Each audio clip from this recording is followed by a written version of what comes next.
ओम शांति। सुनते हैं आज 19 सितंबर 2025 की साकार मुरली से प्रश्न उत्तर। प्रश्न 1, बेहद के इस नाटक में आत्माओं का क्या रोल है? उत्तर, हर आत्मा को अपना अपना पार्ट मिला है। आत्मा यहाँ शरीर रूपी कपड़ा पहनकर आती है और पार्ट बजाकर फिर घर लौट जाती है। यह 5000 वर्ष का चक्र है जो सदा चलता रहता है। प्रश्न 2, परमात्मा कोई भी कार्य प्रेरणा से क्यों नहीं करते? उत्तर, क्योंकि प्रेरणा का अर्थ है विचार। उससे नई दुनिया की स्थापना नहीं हो सकती। बाप को करण करावनहार कहते हैं।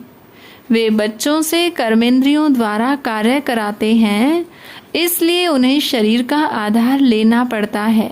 प्रश्न 3, परमात्मा को सर्वव्यापी कहने से क्या हानि है? उत्तर, जब परमात्मा को सर्वव्यापी कहते हैं तो पिता पुत्र का स्नेह मिट जाता है, फैमिली का प्यार समाप्त हो जाता है। सत्य यह है कि शिव बाबा निराकार आत्माओं का निराकार पिता है। वे सब में व्याप्त नहीं हैं, बल्कि एक अलग उच्चते उच्च सत्ता है जो संगम युग पर आते हैं। प्रश्न 4, शिव बाबा को करण करावनहार क्यों कहा जाता है?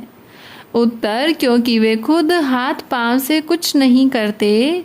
वे बच्चों से कर्म कराते हैं, बच्चों की शक्ति और निर्देशन देते हैं और स्वयं उनके माध्यम से कार्य संपन्न कराते हैं।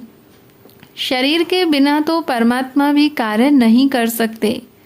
प्रश्न 5, संगम युग को ही ईश्वर के आने का समय क्यों कहा गया है?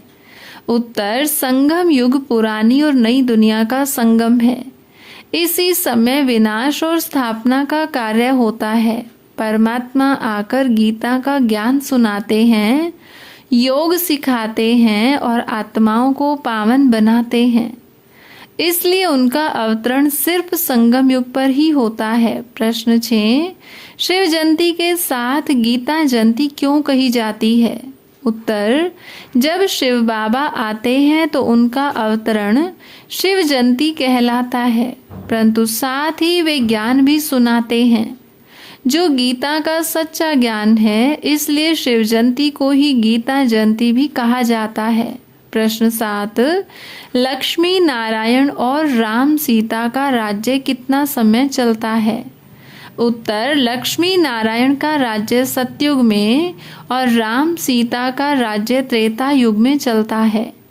दोनों मिलाकर 2500 वर्ष तक उनका राज्य रहता है। उसके बाद द्वापर से रावण राज्य शुरू हो जाता है। प्रश्न 8, कल्प की आयु कितनी है और क्यों? उत्तर, कल्प की आयु 5000 वर्ष है।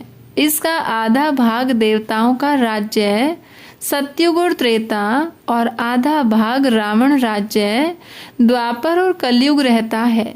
इससे ज्यादा समय का कल्प हो ही नहीं सकता। प्रश्न 9, ब्राह्मण कुल का क्या विशेष कार्य है?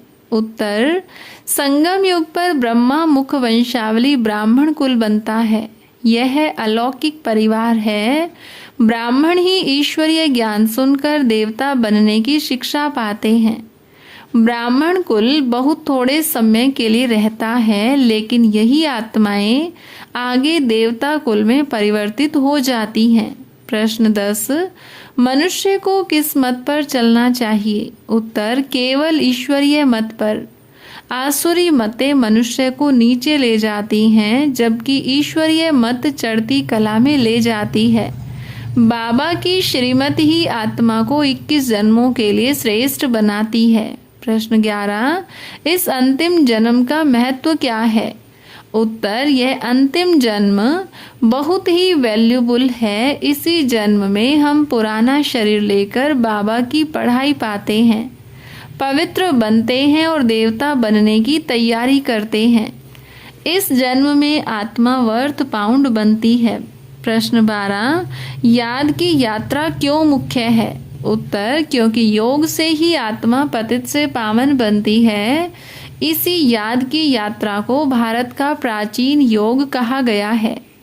यह यात्रा आत्मा को पवित्र बनाकर 21 जन्मों के लिए सुख और शांति का वर्षा दिलाती है। प्रश्न 13, देवताओं की विशेषताएं क्या हैं? उत्तर, देवताएं सर्वगुण संपन्न, संपूर्ण, निर्विकारी और वाइसलेस होते हैं। आत्मा और शरीर दोनों पवित्र होते हैं। इसी कारण वे संपूर्ण विश्व के मालिक बनते हैं। उनकी महिमा आज भी गाई जाती है।